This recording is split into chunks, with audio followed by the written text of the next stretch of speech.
മാത്രം പെയ്ഡ് സബ്സ്ക്രിപ്ഷന് കയറി അതിന്റെ സ്ക്രീൻഷോട്ട് എടുത്ത് പബ്ലിക്കായിട്ട് തന്നെ റിയാക്ഷൻ ചെയ്യുന്ന കുറെ റിയാക്ഷൻ ഓളികൾക്ക് എല്ലാ സെലിബ്രിറ്റികളും വീട്ടിലിരിക്കുമ്പോൾ രേണുസുതി വീണ്ടും വിദേശത്തേക്ക് പറക്കാൻ കൊച്ചി എയർപോർട്ടിൽ എത്തിയപ്പോൾ ചുമന്ന ഒരു ഹൃദയം. എന്നെ സ്നേഹിക്കുന്ന ഒരുപാട് പ്രവാസികളുണ്ടെന്ന് എനിക്കറിയാം. അവരൊക്കെ എന്നെ വന്ന് കാണുക, നമുക്ക് പരിചയപ്പെടാം. അതുപോലെ തന്നെ അടിപൊളി ഫുഡ് കഴിക്കാം, ഡാൻസ് ചെയ്യാം, പാട്ട് പാടാം. മാനർച്ചി സ്പെഷ്യലായിട്ട് മാനർച്ചിക്ക് ഉണ്ടെന്നാണ് കേട്ടത്. കടലിനക്കരെ പോയോരേ, റാസൽ കൈമേൽ പോയോരേ, പോയി വരുമ്പോൾ എന്ത് കൊണ്ടുവരും, മാനിറച്ചി പോയി വരുമ്പോൾ എന്ത് കൊണ്ടുവരും. ഹലോ ഗൈസ്, പുതിയൊരു വീഡിയോയിലേക്ക് സ്വാഗതം. നമുക്കൊക്കെ വളരെയധികം സന്തോഷകരമായിട്ടുള്ള ഒരു വാർത്തയാണ് ഇതിനോടകം തന്നെ അറിഞ്ഞിരിക്കുന്നത്. നിങ്ങൾ എല്ലാവരും അറിഞ്ഞു കാണും. എന്തായാലും നമ്മുടെ കഥാനായികയായിട്ടുള്ള രേണു ചേച്ചി റാസൽ കൈമയിലെ ചെമ്പരത്തി ബാർ റെസ്റ്റോറൻറ്റിലേക്ക് ഇനാഗ്രേഷന് പോയിരിക്കുകയാണ് സുഹൃത്തുക്കളെ. എൻ്റെ ഒരു ഊഹം വെച്ചിട്ട് അവിടെ ഒരു 10-15 ദിവസമെങ്കിലും ചേച്ചിയുടെ സ്വഭാവം വെച്ചിട്ട് അവിടെ 10-15 ദിവസമെങ്കിലും പിടിച്ചു നിൽക്കും. അതുകൊണ്ട് തന്നെ അൺലിമിറ്റഡ് കണ്ടന്റ്സ് നമ്മളെ പോലുള്ള കണ്ടന്റ് ക്രിയേറ്റേഴ്സിനും അതേപോലെ തന്നെ റിയാക്ഷൻ വീഡിയോ ചെയ്യുന്നവർക്കും ഇഷ്ടംപോലെ കണ്ടന്റും അതേപോലെ തന്നെ വീട്ടിലൊക്കെ സ്ട്രെസ് അടിച്ചിരിക്കുന്ന കുറെ ആന്റിമാർ കാണൂല, അവർക്കൊക്കെ നോക്കിയിരുന്ന് കണ്ടിരുന്ന് ചിരിക്കാൻ വേണ്ടി ഇഷ്ടം പോലെ രേണു ചേച്ചി ഇട്ട് തരൂ എന്നുള്ളത് ഒരു തർക്കവും വേണ്ടതായിരുന്നു. എന്തായാലും രേണു ചേച്ചി എനിക്ക് സങ്കടമുണ്ട്. എന്തായാലും രേണു ചേച്ചി പറഞ്ഞയക്കാൻ വേണ്ടി അവിടെ വരാൻ പറ്റിയില്ല. ഇനിയിപ്പോൾ ഇങ്ങനെയൊക്കെയുള്ള യാത്ര പെട്ടെന്നാക്കാതെ രേണു ചേച്ചി ഒരു 3-4 ദിവസം മുമ്പെങ്കിലും സോഷ്യൽ മീഡിയയുടെ ഫ്രണ്ടിൽ വന്ന് പറയണം, ഇന്ന സ്ഥലത്തോട്ട് ഞാൻ ഇനാഗ്രേഷന് പോകുന്നുണ്ട്, കാണാനുള്ളവർക്കൊക്കെ വരാമേ, അതുകൊണ്ട് മാത്രമേ കാണാൻ പറ്റും. എന്തായാലും രേണു ചേച്ചി അടുത്ത ഇങ്ങനത്തെ ട്രിപ്പൊക്കെ പോകുമ്പോൾ ചേച്ചി ഏത് എയർപോർട്ടിലാണ് പോകുന്നതെന്ന് പറഞ്ഞു കഴിഞ്ഞാൽ ഞങ്ങൾ കണ്ടന്റ് ക്രിയേറ്റേഴ്സ് എല്ലാം ക്യാമറ പൊക്കി പിടിച്ച് ചേച്ചി പറയുന്ന കൂട്ട് തന്നെ ക്യാമറ പൊക്കി പിടിച്ച് അവിടെ നിന്ന് നിൽക്കുക. എന്തായാലും ചേച്ചി പോകുന്നുണ്ടെന്ന് പോലും അറിയാതെ കുറെ മീഡിയക്കാർ അവിടെ എത്തിയല്ലോ. എന്തായാലും രേണു ചേച്ചിയുടെ റേഞ്ച് അങ്ങ് കയറി പോയേക്കില്ല. നമ്മൾ പാവങ്ങൾ, നമുക്ക് ടൈമും അറിയാൻ വയ്യ, എയർപോർട്ട് അറിയാൻ വയ്യ, പിന്നെ നമ്മൾ എങ്ങനെ വരാനാ ചേച്ചി? എന്തായാലും നമുക്ക് തുടക്കത്തിൽ തന്നെ രേണു ചേച്ചിയുടെ യാത്രയിൽ നിന്ന് തുടങ്ങാം.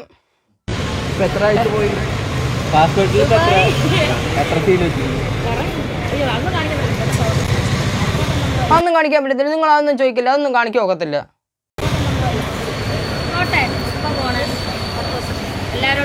എല്ലാരോടും യാത്ര ചോദിക്കുക.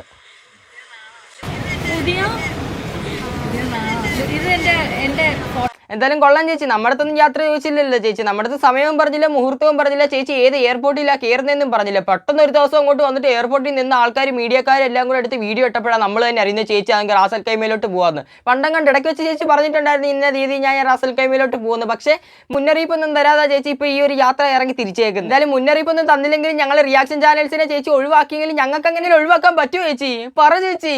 കൊച്ചു കള്ളി ഞാൻ അടിക്കും ഞാൻ കേട്ടോ. എന്തായാലും രേണു ചേച്ചി ഇപ്പൊ ഭയങ്കര ഹൈപ്പിൽ തന്നെ പൊക്കോണ്ടിരിക്കുന്നത്. നമുക്ക് രേണു ചേച്ചിയുടെ അടുത്ത കാണാം. ഹലോ നമസ്കാരം, രേണു സുധിയാണ്. അയ്യോ ചേച്ചി ഇങ്ങനെ ഇൻട്രൊഡക്ഷൻ ഒന്നും കൊടുക്കേണ്ട ആവശ്യമില്ല. രേണു സുധി അറിയാത്ത കേരളക്കാർ ഇവിടെ ഉണ്ടെന്ന് ചേച്ചിക്ക് തോന്നുന്നുണ്ടോ? ഏതൊരു മലയാളിക്കും രേണു ചേച്ചി നല്ല രീതിക്ക് അറിയാം. പിന്നെ ഇങ്ങനെ ഒരു ഇൻട്രൊഡക്ഷൻ കൊടുക്കേണ്ട ഒരു ആവശ്യവുമില്ല. ചേച്ചി അങ്ങ് പറഞ്ഞു തുടങ്ങിക്കോ കാര്യം. ഞാൻ വരുന്നു നിങ്ങളെ കാണാൻ. എവിടെയാണെന്ന് അറിയുമ്പോൾ നമ്മുടെ UAE റാസൽ ഖൈമയിലുള്ള SH ഹോട്ടലിൽ പ്രവർത്തനം ആരംഭിക്കുന്ന ചെമ്പരത്തി ബാർ റെസ്റ്റോറന്റിലേക്കാണ് വരുന്നത്. നിങ്ങളെ കാണാൻ വേണ്ടി ഞാൻ എത്തുന്നു, എവിടെയാണെന്നല്ലേ? നിങ്ങളെ കാണാൻ ഞാൻ എത്തുന്നു, എവിടെയാണെന്നല്ലേ? ബാർ റെസ്റ്റോറന്റിൽ, ബാറിൽ ചെല്ലണം നിങ്ങൾക്ക് ഇനി രേണു ചേച്ചിയെ കാണണമെങ്കിൽ എന്നൊരു രീതിയിലാണ് ചേച്ചി അവിടെ പറഞ്ഞിട്ടുള്ളത്. ചേച്ചി ഇഷ്ടപ്പെടുന്നവരടുത്ത് ചേച്ചി പറഞ്ഞത് ചേച്ചിയെ കാണണമെങ്കിൽ നിങ്ങൾ ബാറിലോട്ട് വരുന്നുണ്ടോ? അതും ഇവിടെങ്ങും അല്ല, കേരളത്തിൽ എവിടെയും അല്ല, അങ്ങ് UAE റാസൽ കൈമയിലെ ചെമ്പരത്തി ബാറിൽ ചെല്ലണമെന്ന് രേണു ചേച്ചിയെ കാണണമെങ്കിൽ. ഇവിടെ ഇനാഗ്രേഷന് വന്നിട്ട് പോലും ആൾക്കാർക്കൊന്നും സമയമല്ല. പിന്നെ UAE ഫ്ലൈറ്റ് വിളിച്ചിട്ട് ചേച്ചിക്ക് വിസ തരാനും ടിക്കറ്റ് എടുത്ത് തരാനും ഒക്കെ ആൾക്കാരുണ്ട്. ഈ പാവപ്പെട്ട ഒരു UAE ചേച്ചിയെ കാണാൻ വേണ്ടി ടിക്കറ്റ് കാശ് കൊടുത്തെടുത്ത് വരാനോ? എൻ്റെ പൊന്നു രേണു ചേച്ചി. ഈ മാസം 21-ാം തീയതി ഗ്രാൻഡ് ഓപ്പണിംഗ് ചെമ്പരത്തിയുടേത്. അപ്പം ഞാനും ഉണ്ടാവും അവിടെ. അതുപോലെ തന്നെ ഈ ഓപ്പണിംഗിന്റെ അന്ന് ഫ്രീ ഡ്രിങ്ക്സ് ഉണ്ടാവും. അതുപോലെ തന്നെ നമുക്ക് ഒന്നിച്ച് ചേർസ് പറയാം. അതുപോലെ തന്നെ നൈറ്റ്, അതായത് മ്യൂസിക് നൈറ്റിൽ ചെമ്പരത്തി വിത്ത് മ്യൂസിക് നൈറ്റ് ഉണ്ടാകും. അതുപോലെ തന്നെ നമുക്ക് അവിടെയുള്ള പ്രവാസികൾ, എന്നെ സ്നേഹിക്കുന്ന ഒരുപാട് പ്രവാസികളുണ്ടെന്ന് എനിക്കറിയാം. അവരൊക്കെ എന്നെ വന്ന് കാണുക, നമുക്ക് പരിചയപ്പെടാം. അതുപോലെ തന്നെ അടിപൊളി ഫുഡ് കഴിക്കാം, ഡാൻസ് ചെയ്യാം, പാട്ട് പാടാം. മാനർച്ചി സ്പെഷ്യലായിട്ട് മാനർച്ചി ഉണ്ടെന്നാണ് കേട്ടത്. നമുക്ക് അവിടെ വന്ന് അതൊക്കെ ഒരുമിച്ച് കഴിക്കണ്ടേ. പോയി വരുമ്പോൾ എന്ത് കൊണ്ടുവരും, മാനിറച്ചി പോയി വരുമ്പോൾ എന്ത് കൊണ്ടുവരും. രേണു ചേച്ചി മാനിറച്ചിയൊക്കെ കഴിക്കുന്നത് കൊള്ളാം കേട്ടോ. പോയിട്ട് വരുമ്പോൾ ഞങ്ങൾ റിയാക്ഷൻ ചാനൽസിനൊന്നും മറക്കില്ല, കുറച്ച് ചാറെങ്കിലും കൊണ്ടുവരണേ രേണു ചേച്ചി. പിന്നെ ചേച്ചി ഞാൻ ചാറ് കൊണ്ടുവരാൻ പറഞ്ഞെന്നും പറഞ്ഞാൽ അതിനകത്ത് കഷ്ണമൊന്നും ഇട്ടുകൊണ്ട് വരില്ല. കാരണം എന്ന് പറയുമ്പോൾ ഇത് കേരളം, അവിടെയുള്ള എല്ലാവർക്കും ഈ നിയമം അറിയണമെന്നില്ല. പിന്നെ രേണു ചേച്ചി കുറച്ച് ബുദ്ധി കൂടുതലായിട്ട് അത് പറഞ്ഞു മനസ്സിലാക്കണമെന്നും ഇല്ല. അതും പറഞ്ഞ് ചേച്ചി തന്നെ പറഞ്ഞുകൊണ്ടിരിക്കില്ല ഞങ്ങൾക്കൊക്കെ കണ്ടന്റ് തരുന്ന കണ്ടന്റ് പൂർണ്ണേശ്വരിയാ ചേച്ചി. ചേച്ചി പിന്നെ ഉള്ളിൽ പോയി കഴിഞ്ഞാൽ പിന്നെ ഞങ്ങൾക്ക് കണ്ടന്റ് ആര് തരും? അതുകൊണ്ട് തന്നെ സൂക്ഷിച്ചാൽ ദുഃഖിക്കണ്ട. എന്തായാലും അതൊക്കെ മാറ്റി നിർത്തി നമ്മൾ നോക്കിക്കഴിഞ്ഞപ്പോൾ ലേറ്റസ്റ്റ് ആയിട്ട് കിടക്കുന്നത് രേണു ചേച്ചി ഒരു സബ് തുടങ്ങിയെന്നും പറഞ്ഞ ആൾക്കാരെല്ലാം അത് നല്ല രീതിക്ക് വിവാദമാക്കിയിട്ടുണ്ടായിരുന്നു. കാരണം എന്ന് പറയുമ്പോൾ രേണു ചേച്ചിയുടെ കയ്യിലിരിപ്പ് തന്നെ. എന്തായാലും രേണു ചേച്ചി ആണെങ്കിൽ ഇപ്പോൾ ഈ ഒരു സബ് തുടങ്ങിയതിനെ തുടർന്ന് കുറേ റിയാക്ഷൻ ചാനൽസ് എടുത്ത് വെച്ച് അലക്കുന്നുണ്ടെന്നും കുറേ റിയാക്ഷൻ ചാനൽസ്. ചേച്ചി ആണെങ്കിൽ അവസാനം പറഞ്ഞു നിർത്തിയെന്ന് പറയുമ്പോൾ എൻ്റെ ഈ സബ് എടുത്ത് വെച്ച് സ്ക്രീൻഷോട്ട് എടുത്ത് ഇങ്ങനെ പബ്ലിക്കിലാക്കി റിയാക്ഷൻ വീഡിയോ ചെയ്യുന്ന എല്ലാവർക്കും എതിരെ കേസ് കൊടുക്കാൻ പോവാന്ന്. ഇപ്പം കേസ് കൊടുത്തിട്ടാണെന്ന് തോന്നുന്നു. ചേച്ചി ഇപ്പോൾ ഒരു സ്റ്റോറിയും കിട്ടിയിട്ടുണ്ട്. എന്തായാലും നമുക്ക് ആ സ്റ്റോറി ഒന്ന് വായിക്കാം. ഡ വ്ളോഗേഴ്സേ, എൻ്റെ സബ് സ്ക്രീൻഷോട്ട് എടുത്ത് കണ്ടന്റ് ഉണ്ടാക്കുന്നവന്മാരോടും അവളുമാരോടുവാ ദാ സബിൽ ന്യൂ പിക്ക് ഇടുവാ, ഓടിപ്പോയി എടുത്ത് നീയൊക്കെ റിയാക്ഷൻ ഇടടാ. രേണു സുധി ഇനിയും ഇടും, നീയൊക്കെ റിയാക്ഷൻ ചെയ്തോണ്ടിരുന്നോ. ഇതേ രേണു ചേച്ചി തന്നെ ഈ ഒരു സ്റ്റോറി ഇടുന്നതിന് 2-3 മണിക്കൂർ മുമ്പ് സോഷ്യൽ മീഡിയയുടെ ഫ്രണ്ടിൽ വന്ന് പറഞ്ഞൊരു കാര്യം എന്ന് പറയുമ്പം എൻ്റെ സബിൽ നിന്ന് സ്ക്രീൻഷോട്ട് ഇനി തൊട്ട് ആരും എടുത്തിടരുത്, ഞാനതെങ്കിൽ കേസ് കൊടുക്കാൻ പോവാന്ന്. അത് കഴിഞ്ഞൊരു 3-4 മണിക്കൂർ കഴിഞ്ഞപ്പോഴാണ് ചേച്ചി ഈ ഒരു സ്റ്റോറിയും കൂടെ അപ്ലോഡ് ചെയ്തേക്കുന്നത്. അല്ല ഞാനിത് ഉണ്ടാക്കി പറയല്ലേ, നിങ്ങൾ തന്നെ ഒന്ന് കേട്ട് നോക്കല്ലെങ്കിൽ. എന്റെ മാത്രം പെയ്ഡ് സബ്സ്ക്രിപ്ഷന് കയറി അതിന്റെ സ്ക്രീൻഷോട്ട് എടുത്ത് പബ്ലിക് തന്നെ റിയാക്ഷൻ ചെയ്യുന്ന കുറെ റിയാക്ഷൻ ഓളികൾക്ക് എല്ലാവർക്കും എതിരെ ഏത് അവനാണോ അവളാണോ ഇവർക്കെല്ലാം എതിരെ ഞാൻ കേസിന് പോവാണ്. ഞാൻ ഇപ്പൊ തന്നെ കേസിന് പോകണം. ആർക്കാണ് നഷ്ടപരിഹാരം നടത്തേണ്ടത് തരേണ്ടതെന്ന് കോടതി തീരുമാനിച്ചോളും.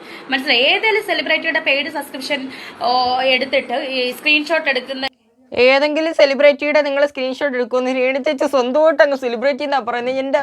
എൻ്റെ പൊന്ന് രേണു ചേച്ചി, നാട്ടിൽ ചേച്ചി ഇത് പറഞ്ഞപ്പോൾ നാട്ടിൽ രോമൊക്കെ എണ്ണിച്ചെന്ന് സല്യൂട്ട് അടിക്കുന്നത്. എൻ്റെ പൊന്ന് രേണു ചേച്ചി, ഞങ്ങളെ ഇങ്ങനെ ഇഞ്ചിഞ്ചായിട്ടിട്ട് കൊല്ലാതിരിക്കി. എടുത്ത് പബ്ലിക് ആക്കുന്ന ഏതെങ്കിലും ഉണ്ടോ? എന്റെ അല്ലാതെ. അപ്പൊ എന്നോട് മാത്രമാണ് ഇവർക്ക് കടി. ഞാൻ തീർത്ത് കൊടുക്കാം. കാരണം സബ്സ്ക്രിപ്ഷൻ ചെയ്തവരൊക്കെ മണ്ടന്മാരാകത്തില്ലേ? അപ്പം നിങ്ങൾ എന്താ ഉദ്ദേശിച്ചത്? ഞാൻ ഇപ്പം സ്റ്റേഷനിലോട്ട് പോവാണ്. ബാക്കി നമുക്ക് അവിടെ വെച്ച് കാണാം. ഓക്കെ? അവിടെ ചെന്നപ്പോൾ എന്തോ അത് നടന്നു. എന്തായാലും അത് കഴിഞ്ഞിട്ട് ചേച്ചി ആണെങ്കിൽ പിന്നെ സ്റ്റോറി ഇട്ടൊരു കാര്യം എന്ന് പറയുമ്പോൾ നിങ്ങളൊക്കെ എടുത്തിട്ടതാണ് ഞാൻ പുതിയ വിക്കും കൂടെ ഇടാൻ പോവാ, നിങ്ങൾ അതും കൂടെ സ്ക്രീൻഷോട്ട് എടുത്തിട്ടോ. എന്തായാലും ഞാൻ വേറൊരു കാര്യം കാണിച്ചു തരാം, നോക്കിക്കോണേ.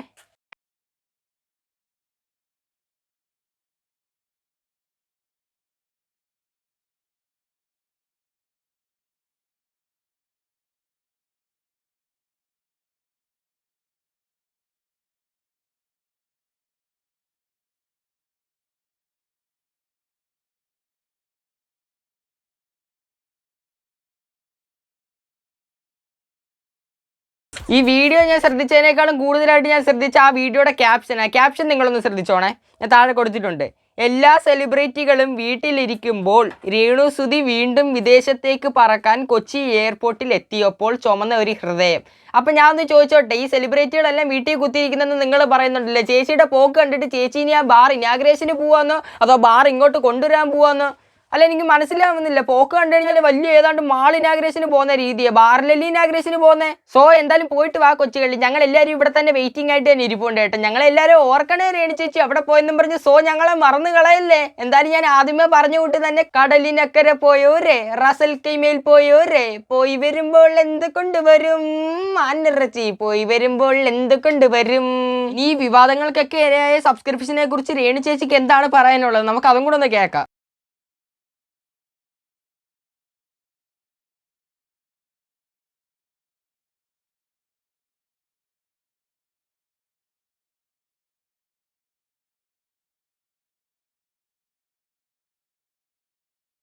ബുക്കിന് ഇങ്ങനെ ആൽബങ്ങൾ, പിന്നെ ഷോർട്ട് ഫിലിം, പിന്നെ ബാർ ഇനാഗ്രേഷൻ, പിന്നെ ആണെങ്കിൽ ഇതെല്ലാം കഴിഞ്ഞ് ഇച്ചിരി സമയം ഉണ്ടെങ്കിൽ ആ സമയം ഫുള്ള് ചേച്ചി ചിലവഴിക്കുന്നത് അങ്ങ് ഏറില്ല. പിന്നെ എങ്ങനെ സമയം കിട്ടി ഇതോട്ട് സബ്സ്ക്രിപ്ഷൻ തുടങ്ങാനും ആൾക്കാരുടെ വായിരിക്കുന്ന കേൾക്കാനും? തുടങ്ങാൻ പറ്റിയില്ല. എന്തായാലും ഞാൻ തുടങ്ങി. സന്തോഷം എന്ന് പറയട്ടെ, നല്ല കുറെ സബ്സ്ക്രിപ്ഷൻസ് ഒക്കെ വന്നു. എത്ര രൂപയാണ് സബ്? ഞാൻ ഫസ്റ്റ് 45 ആയിരുന്നു, അത് മാറ്റിയിട്ട് ഇപ്പൊ 180 ആക്കിയത്. എന്തായാലും സബ് ഉണ്ടോ? എത്ര സബ്? 45 ഇട്ട് കേട്ടോ. അപ്പൊ നോക്കാതൊരു ഉയ്യോ ആൾക്കാർ കുതിച്ചങ്ങ് കയറും. അപ്പൊ പിന്നെ ചേച്ചി വിചാരിച്ചു ഉയ്യോ 100 രൂപ കൂടെ കൂടുതൽ കിട്ടി അങ്ങ് പുളിക്കൂ. അങ്ങനെ അതങ്ങ് 45 നിന്നത് അങ്ങ് 180 ആക്കി. ആൾക്കാർ പിന്നെ അങ്ങ് കുതിച്ച് കയറുമല്ലയോ. എന്റെ പൊന്നെ, എനിക്ക് തോന്നുന്നു ഞാൻ അങ്ങനെ എപ്പോഴും നോക്കാറില്ല. രാവിലെ എന്തെങ്കിലും പോസ്റ്റ് ഇടുമ്പോഴത്തേന് ജസ്റ്റ് നോക്കാറുണ്ട്, സ്റ്റോറി ഇടുമ്പോഴത്തേന്. അഭിനയം, പച്ച അഭിനയം. ചേച്ചി രേണു ചേച്ചിക്ക് ഈ ഷോർട്ട് ഫിലിമിലും ആൽബങ്ങളിലൊക്കെ അഭിനയിക്കാൻ അറിയാന്ന് പറഞ്ഞിട്ട് കാര്യമില്ല. ഇവിടെ ഒരു ചോദ്യം ചോദിച്ചപ്പോൾ ചേച്ചിയുടെ മുഖത്ത് ആ അഭിനയം അങ്ങോട്ട് കിടിലുമായിട്ട് വന്നിട്ടില്ല. കാരണം എന്ന് പറയുമ്പോൾ ചേച്ചി പറഞ്ഞു കേട്ടില്ല, ഞാൻ അങ്ങനെ എപ്പോഴും ഒന്നും നോക്കാറില്ല സബ്സ്ക്രിപ്ഷൻ കയറിയോ പൈസ കിട്ടാറുണ്ടോ എന്ന്. എൻ്റെ ഒരു അറിവ് വെച്ച് ആൾക്കാരൊക്കെ പറഞ്ഞത് വെച്ച് നോക്കുമ്പോൾ രേണു ചേച്ചി ആണെങ്കിൽ ഫോൺ എടുത്ത് ഇങ്ങനെ വെച്ച് ഇങ്ങനെ ഇരിക്കുക, ഇങ്ങനെ ഇരുന്ന് റിഫ്രഷ് ചെയ്തിരിക്കുക. ആൾക്കാർ കയറുന്നുണ്ടോ നോക്കുക, എന്നിട്ട് അഭിനയിക്കുന്ന കണ്ടില്ലയോ. അയ്യോ ഞാൻ നോക്കാറേ ഇല്ല കേട്ടോ, ഫോൺ എടുക്കാറേ ഇല്ല. ഇപ്പൊ 400 കഴിഞ്ഞെന്ന് തോന്നുന്നു. അപ്പൊ എന്തായാലും സന്തോഷം. അതെന്ന് വെച്ചാല് അതിന് കുറെ വിമർശനങ്ങളും കുറെ വരുന്നുണ്ട്. എനിക്ക് തോന്നുന്നത് മിക്ക സെലിബ്രിറ്റീസിനും സബ് അവർ ചെയ്തിട്ടുണ്ട്. പക്ഷെ അവർക്കാർക്കും അവര് സബ് ചെയ്തെന്ന് അവർക്കും പിന്നെ അവരുടെ സബ് ചെയ്ത ആൾക്കാർ ഇത് ചെയ്ത ആൾക്കാർക്ക് സബ്സ്ക്രിപ്ഷൻ ചെയ്ത ആൾക്കാർക്ക് മാത്രമേ എനിക്കൊന്നും അറിയാവുള്ളൂ തോന്നുന്നു. പക്ഷെ ഇത് രേണുസുതി ഒരു സബ് ചെയ്തപ്പോഴത്തേന് ഉള്ള വ്ളോഗേഴ്സ് നെഗറ്റീവ് പറയുന്ന കുറെ, ഞാൻ പേര് പറയുന്നില്ല, അവരെ പേര് പറഞ്ഞാൽ റീച്ച് ആക്കുന്നില്ല. അയ്യോ, അവരുടെ പേര് പറഞ്ഞാൽ അങ്ങ് റീച്ച് കയറത്തില്ല. എൻ്റെ പൊന്നി രേണു ചേച്ചി, ഇതേ ഒരു സാധനം ദാസേട്ടൻ കോഴിക്കോട് ഇറക്കിയിട്ടുണ്ടായിരുന്നു. ഞാൻ അങ്ങ് പേര് പറയുന്നില്ല, കാരണം അവർ വൈറലായി പോകുന്നു. ചേച്ചിയുടെ വിചാരം എന്തോ, ചേച്ചി പറഞ്ഞുകൊണ്ട് മാത്രം മിസ്റ്റർ ബീസ്റ്റ് ഇപ്പോൾ ടോപ്പ് ലെവലിൽ വന്നിരിക്കുന്നതെന്നോ? ഇതെന്തുകൊണ്ട് അവരൊരു വാക്ക് ഒരാളുടെ പേര് പറഞ്ഞെന്നും പറഞ്ഞാൽ അവർക്ക് ലക്ഷങ്ങൾ സബ്സ്ക്രൈബ് കയറുമെന്ന വിചാരം. പക്ഷേ രേണു ചേച്ചിക്ക് ലക്ഷങ്ങൾ ഫോളോവേഴ്സ് ചെയ്ത് ഈ റിയാക്ഷൻ ചാനൽസ് റോസ്റ്റ് ചെയ്തുകൊണ്ട് മാത്രമോ? അത് മനസ്സിലാക്കണേ. വീണ്ടും റീച്ച് ആക്കുന്നില്ല. സോ അവരെല്ലാം കൂടെ എടുത്തിട്ടൊക്കെ കൊടയുവാണ്.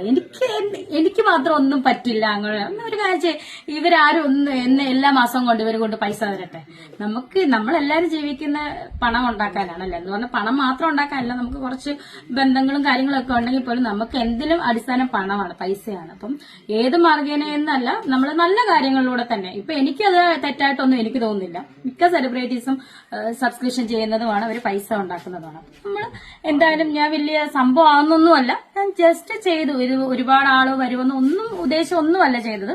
ഒന്നും ഉദ്ദേശമല്ല ചെയ്തത് ചേച്ചിക്ക്, പൈസ ഒന്നും ഉദ്ദേശമല്ല ചേച്ചി. ഇത് ചേച്ചി ജസ്റ്റ് അങ്ങോട്ട് ചെയ്തതേ ഉള്ളൂ കേട്ടോ, ജസ്റ്റ് അങ്ങോട്ട് തുടങ്ങിയതേ ഉള്ളൂ. അല്ലാതെ പൈസ ഒന്നും പ്രതീക്ഷിച്ച് രേണു ചേച്ചി ഒരു കാര്യങ്ങളും തുടങ്ങാറില്ല. അങ്ങനെ ഇതൊന്നും പ്രതീക്ഷിച്ചല്ലേ ചേച്ചി ഈ സബ്സ്ക്രിപ്ഷൻ തുടങ്ങിയെങ്കിൽ ആ 45 രൂപ കിടന്ന സബ്സ്ക്രിപ്ഷൻ എന്തുകൊണ്ട് 180 രൂപയാക്കി മാറ്റി? അല്ല, എനിക്ക് അറിയാത്തോണ്ട് ചോദിച്ചതേ ഉള്ളൂ, പറഞ്ഞു തന്നാൽ കൊള്ളായിരുന്നു. എന്തായാലും രേണു ചേച്ചി ഇനിയിപ്പോൾ ഏത് അറബി വാക്കാണോ പഠിച്ചോണ്ട് പോയേക്കുന്നത്, അതായത് നമ്മളിലെ കിലിക്ക സിനിമ കണ്ടുകൂട്ടി welcome to Ooty, nice to meet you, ആ ഒരു വാക്ക് കൊണ്ട് ഇംഗ്ലീഷുകാരെ മൊത്തം മാനേജ് ചെയ്യുന്ന ജഗതി ചേട്ടന്റെ കൂട്ട് തന്നെ ഏതെങ്കിലും ഒരു അറബി വാക്ക് നമ്മുടെ രേണു ചേച്ചിയും പഠിച്ചു കാണും. അവിടെ ചെന്നുള്ള അറബികളെ എല്ലാവരും മാനേജ് ചെയ്യേണ്ട. അതുകൊണ്ട് തന്നെ രേണു ചേച്ചി ഏതെങ്കിലും ഒരു വാക്ക് പഠിച്ചു, അതും കൂടെ മറന്നു പോകാതിരുന്നു കഴിഞ്ഞാൽ രേണു ചേച്ചിക്ക് കൊള്ളാം. എന്തായാലും നമുക്കൊരു സർവേ നടത്താൻ രേണു ചേച്ചി ഇഷ്ടമില്ലാത്ത എല്ലാവരും ലൈക്ക് അടിക്കുക. എന്തായാലും രേണു ചേച്ചി എത്ര പേർക്ക് ഇഷ്ടമാണെന്ന് ഞാനിന്ന് നോക്കട്ടെ കേട്ടോ. എന്തായാലും ഇന്നത്തെ വീഡിയോ എത്രയേ ഉള്ളൂ. നിങ്ങളുടെ അഭിപ്രായങ്ങൾ ഉറപ്പായിട്ടും താഴെ കമന്റ് ബോക്സിൽ ഒന്ന് കമന്റ് ചെയ്തേക്കണം. ഇഷ്ടപ്പെട്ടിട്ടുണ്ടെങ്കിൽ തീർച്ചയായിട്ടും ഒന്ന് ഹൈ ബട്ടണിൽ ഒന്ന് ഞെക്കിയൊക്കെ ചാനൽ സബ്സ്ക്രൈബ് ചെയ്തൊക്കെ ബെല്ലും എനേബിൾ ചെയ്ത് വെച്ചേക്കാം. സോ കുറച്ചൊരു ലെഫ്റ്റിലോട്ട് പോട്ടെ, കുറച്ചൊരു റൈറ്റിലോട്ട് പോട്ടെ, ഞാൻ സ്ട്രൈറ്റ് പോകുക. അടുത്ത ദിവസം നല്ലൊരു കണ്ടന്റ് ആയിട്ട് കാണാം. സോ എല്ലാവർക്കും ബൈ.